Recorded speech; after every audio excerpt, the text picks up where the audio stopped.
নমস্কার বন্ধুরা, আজ আমি রান্না করবো ভেটকি মাছের ভাড়ার মাছ দিয়ে পুঁই চচ্চড়ি। মাছগুলো ভেজে তুলছি।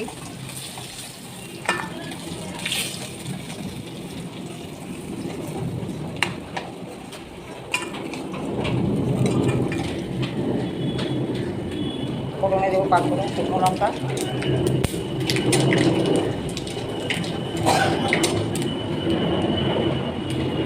পেঁয়াজ দিয়ে দেবো,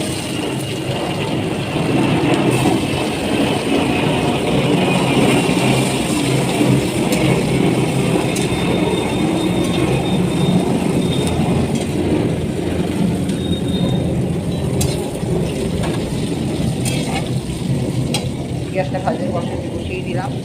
এর মধ্যে কেটে রাখা আছে কুমড়ো, ঝিঙে, আলু, এগুলো পুঁই শাকটাও কেটে রাখা আছে।